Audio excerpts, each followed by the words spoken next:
নমস্কার বন্ধুরা, দেখো বাগানে চলে এসেছি কচুর শাক তুলতে।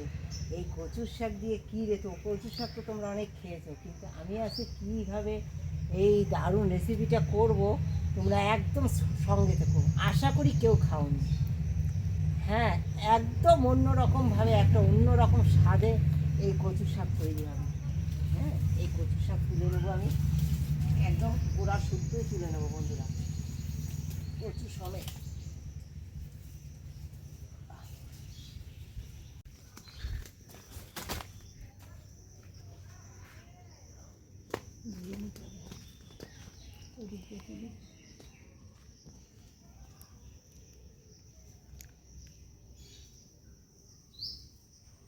দেখো বন্ধুরা, এই যে তোমাদের তো দেখিয়েছি আমি কচুর শাক কেটে নিয়েছিলাম, তুলেছিলাম। আর সেই কচুর শাক দেখো সুন্দর করে ধুয়ে বেছে সুন্দর করে আমি কেটে নিয়েছি, ছোট ছোট করে কেটে নিয়েছি। দেখো কড়াইতে দিয়েছি সামান্য জল।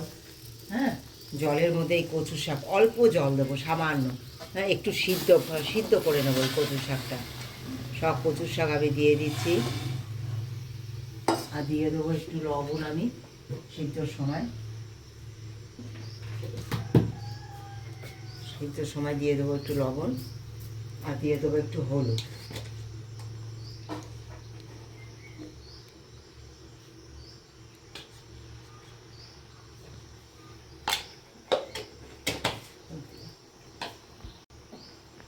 প্রথমে ফুল আজে দেবো বন্ধুরা। সিদ্ধ করার সময় যে কোনো জিনিস সিদ্ধ করার সময় প্রথমে ফুল আজে দিয়ে করলে পরে খুব তাড়াতাড়ি সিদ্ধ হয়ে যাবে। এটা সুন্দর করে আমি সিদ্ধ করে নেব। সিদ্ধ করে নিয়ে তোমাদের সঙ্গে ফিরে আসছি এটা কীভাবে রান্না করি এবং কীভাবে সুস্বাদু করে তুলি, সেটা একদম প্রথম থেকে শেষ পর্যন্ত যদি না থাকো একদম বুঝতে পারবে না যে কী করে আমি এটা সুস্বাদু করে তুলছি। একদম আমার সঙ্গে থেকো, পাশে থেকো, ফুল ওয়াচ করে না দেখলে একদম বুঝতে পারবে না বন্ধুরা। একদম অন্যরকম একটা নতুনত্ব রেসিপি হতে চলেছে। দারুণ অনেক রকম তো তোমরা খেয়েছো, কচুর শাক সকলেই খেয়েছো আমি জানি, কারোরই হয়তো বাদ নেই, কিন্তু আজকে একটা নতুনত্ব রেসিপি, ভীষণ ভালো লাগবে। আর তোমরা আমার সঙ্গে থেকো। দেখো এখন সুন্দর ঢাকা চাপা দিয়ে এটা আমি সুন্দর সিদ্ধ করে নেব। দেখো বন্ধুরা, এই যে কচুর শাক দেখো সুন্দর সিদ্ধ করে নিয়েছি। এবার এই যে কলা পাতা রেডি করে নিয়েছি, ওদিকে কড়াইতে কলা পাতা আমি দিয়েও দিয়েছি। হ্যাঁ, আর এই কলা পাতার উপরে প্রথমে তেল দিয়ে দেবো বন্ধুরা একটু।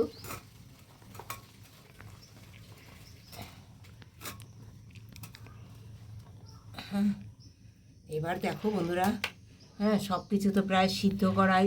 এই যে ছোলার ডাল নিয়েছি, সেটা রাতে আমি ভিজিয়ে দিয়েছিলাম, গোটা গোটা আছে অথচ সিদ্ধ হয়ে গেছে। এরকমভাবেই তোমাদের সিদ্ধটা করতে হবে ছোলার ডাল। তোমরা যে কোনো ডাল দিয়ে করতে পারো, আমি ছোলার ডাল দিয়েছি বন্ধুরা।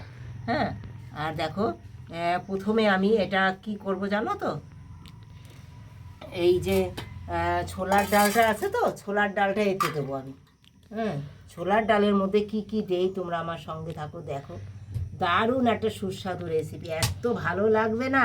অনেক রকম তো তোমরা কচুর শাক খেয়েছো, কিন্তু এই কচুর শাকের মধ্যে লবণ দেওয়া আছে অলরেডি, তাই এখন আমি তেমন লবণ দেবো না। হ্যাঁ, দিয়ে দেবো চিনি। হ্যাঁ, কচুর শাকের আগে এখানে চিনি দিয়ে দিচ্ছি, দিয়ে দেবো পেঁয়াজ কুচি।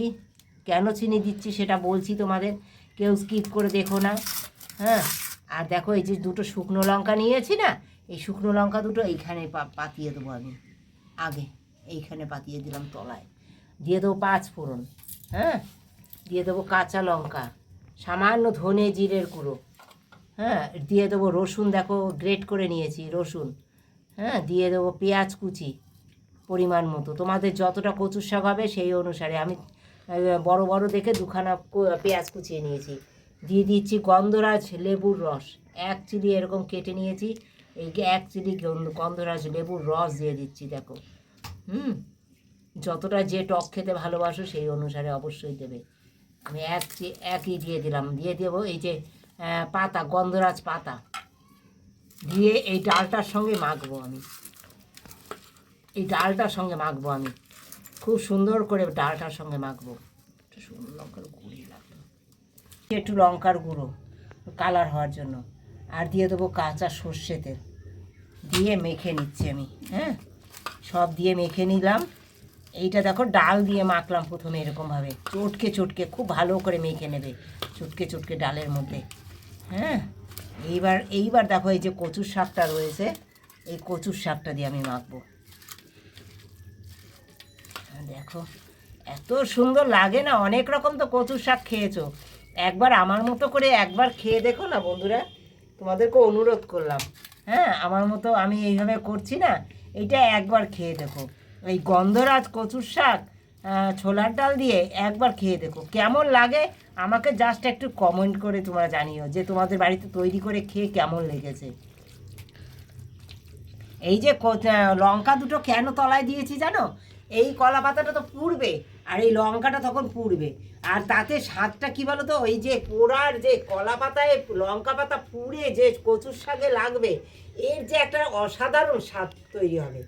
এইভাবে তোমরা একবার করে খেয়ে দেখো। লঙ্কাগুলো তোমরা যে কটা লঙ্কা দিতে চাও দিও, আমি দুটো লঙ্কা দিয়েছি এইভাবে। কাঁচা লঙ্কা নাই না, দেখো বন্ধুরা, এই যে কাঁচা লঙ্কাও আমি একটা দিয়ে দেবো, কাঁচা লঙ্কা চেরা, এই কাঁচা লঙ্কা চেরাও একটা দিয়ে দিলাম। তোমরা যেরকম এমনিতে এর ভিতরেও কাঁচা লঙ্কা দিয়েছি অনেক, হ্যাঁ তোমরা দেখেছো, তাই জন্য আর বেশি দিলাম না। তোমরা যতটা যে ঝাল খেতে পারো ততটা সেই অনুসারে লঙ্কা ওরকম দিয়ে দেবে। এটা যে অসাধারণ একটা স্বাদ তৈরি হবে। এই যে কাঁচা লঙ্কা চেরা এইটা পুড়ে যাবে, এইটা মানে এগুলো ভাজা হবে, আর এইগুলো ভাজা হবে কলা পাতার মধ্যে, ভাজা হওয়ার সঙ্গে সঙ্গে এই কচু পাতায় লাগবে, কচু শাকের মধ্যে লেগে যাবে ওই পোড়াটা, এত অসাধারণ একটা স্বাদ তৈরি হবে না, তোমরা মানে ভাবতেও পারছো না। এই পুরো মাখাটা দেখো এইভাবে আমি মেখে নেব, সমস্তটা আমি এইভাবে মেখে নেব, খুব সুন্দর করে মেখে নেব। আর কি বলো তো, এই যে লেবু পাতাটা না এখন আমি তুলে রাখবো, মাখিয়ে নিলাম। এইটা কখন আবার দেবো তোমরা আমার সঙ্গে থেকো, একদম স্কিপ করে দেখো না বন্ধুরা। হ্যাঁ, এই স্বাদটা এটা যে আরও শেষে আমি আরও কি কি দেব সেটা তোমরা আমার সঙ্গে থাকলে দেখতে পাবে, এই স্বাদটাকে বাড়াবার জন্য। দেখো কত সুন্দর করে মাখিয়েছি, এটা সুন্দর মাখিয়ে নিলাম। এইবার দেখো সুন্দর আমি এই কলা পাতায় বসিয়ে দেবো।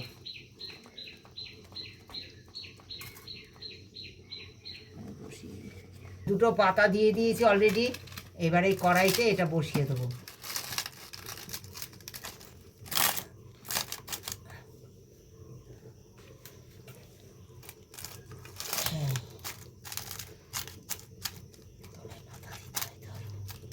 থাকবে এটা, আমি এবার কি করব জানো তোমরা বন্ধুরা, এটা পুরো ঢেকে দেবো, ঢেকে সুন্দর ভাজা হতে থাকবে। এটা অনেক রকম তো কচু শাক রান্না করে খেয়েছো, একবার এইভাবে কচু শাক রান্না করে খেয়ে দেখো, এর যে কত অসাধারণ স্বাদ হয় তা কেউ বুঝতে পারছো না। হ্যাঁ, সুন্দর আমি এইভাবে রান্না করব, এইভাবে ঢাকা দিয়ে দেবো, আমি ঢাকা দিয়ে রান্না করে নেবো। আমি নিয়েছি থালায়, তোমরা দেখেছো আমি ওটা বসিয়েছিলাম, এই থালায় তুলে নিয়েছি। হ্যাঁ, কড়াই থেকে যেভাবে নামাই আমি তোমাদের লাস্টে দেখিয়ে দেবো কীভাবে কড়াই থেকে নামিয়েছি। এইটা এবার দেখো, এটা উল্টে এবার এ পাশটা সুন্দর হয়ে গেছে। হ্যাঁ, এদিকটা আমার সুন্দর পুড়ে গেছে, সুন্দর ভাজা হয়ে গেছে, তোমাদের দেখাচ্ছি কতটা ভাজা হয়েছে। এ পাশটা আমি ভাজা করব, তাই জন্য দেখো এ পাশটা নামিয়ে দিচ্ছি আমি। পাশটা কত সুন্দর হয়ে গেছে। হ্যাঁ, এবার কি বলো তো, এ পাশে আবার একটু লঙ্কা দিয়ে দেবো, কাঁচা লঙ্কা দিয়ে দেবো এই পাশটা হওয়ার জন্য। এই পাশটা সুন্দর কাঁচা লঙ্কা দিয়ে দিলাম আমি উপরে, দিয়ে দেবো আবার একটু কাঁচা সর্ষে তেল দিয়ে সুন্দর ঢেকে দিয়ে দেবো, আর দিয়ে দেবো আবার একটু লেবুর রস। হ্যাঁ, এই গন্ধরাজ লেবুর রস দিয়ে একবার খেয়ে দেখো এইভাবে করে কলা পাতায়। হ্যাঁ, দিয়ে দিলাম, দিয়ে আবার ঢাকা চাপা দিয়ে সুন্দর রেখে দেবো। বন্ধুরা কত সুন্দর হয়েছে। হ্যাঁ, এই কচু শাকের পাতুরি কলা পাতা দেখো কত সুন্দর, দেখো এইদিকে লাল হয়ে একেবারে তলাটা সুন্দর, দেখো লাল হয়ে, দেখো এই দেখো কত সুন্দর, দেখেছ কত সুন্দর হয়েছে, দেখো খালি, এই দেখো তোমরা দেখো খালি এত সুন্দর হয়েছে। হ্যাঁ, এইবার কি করব বলো তো, এই যে লেবু পাতা রেখেছিলাম তুলে তখন মাখিয়ে, এই লেবু পাতাগুলো না এখন আবার দিয়ে দেবো আমি। এই যে গরম রয়েছে পুরো, এই গরম কচু শাকের মধ্যে এইভাবে আমি লেবু পাতা দিয়ে দেবো, দিয়ে এইটা ঢেকে আবার রেখে দেবো আমি। হ্যাঁ, লেবু পাতা দিয়ে বলতো এই যে লেবু পাতাটা দিলাম না, এটা যাতে গন্ধটা খুব ভালো হয়। তোমরা দেখতে পাচ্ছ, দেখো কত সুন্দর হয়েছে, শুধু দেখো, দারুণ হয় খেতে। এই যে গরম অবস্থায় এটা লেবু পাতাটা এইভাবে দিয়ে দেবে, নামিয়ে খানিকক্ষণ স্ট্যান্ড রেখে দেবে, এইভাবে মিশিয়ে এই লেবু পাতার গন্ধটা দারুণ হবে। এই বসে গেছি খেতে, এই কচুর শাক পাথুরি করেছি, পাথুরিতেও না, এতে কোনো পোস্ত না, সর্ষে না, জাস্ট কলা পাতায় ভাজা করেছি ডাল দিয়ে। হ্যাঁ, গন্ধরাজ কলা পাতায় ভাজা কেমন লেগেছে সেটা একবার তোমরা ট্রাই করে বলো, যেটা কেমন লেগেছে। আমার রেসিপিটা তো কমেন্ট করে তোমরা জানাবে কেমন লাগলো, আর কিন্তু তোমরা বাড়িতে একবার ট্রাই করো।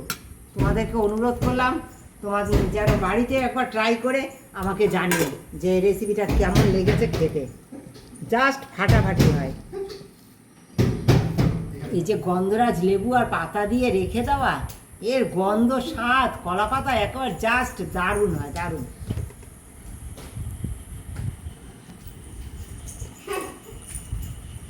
খেয়ে দেবো একবার।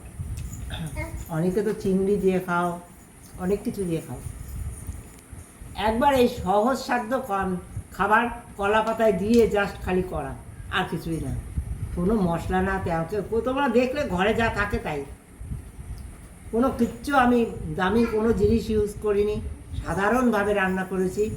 একবার করো, সবাইকে অনুরোধ করলাম। অ্যাভেলেবেল এখন গন্ধরাজ লেবু পাতা, লেবু পাওয়া যাচ্ছে, একবার করে খেয়েও কলা পাতা এইভাবে। যদি ভালো লাগে অবশ্যই একটা লাইক দিও, সাবস্ক্রাইব করো, আর নতুন নতুন বন্ধুদের সঙ্গে শেয়ার করো। যারা ফুল ওয়াচ করলে প্রথম থেকে শেষ পর্যন্ত আমার ভিডিওটির সঙ্গে থাকলে তাদেরকে অনেক অনেক ধন্যবাদ, অনেক অনেক ভালোবাসা আমার তরফ থেকে।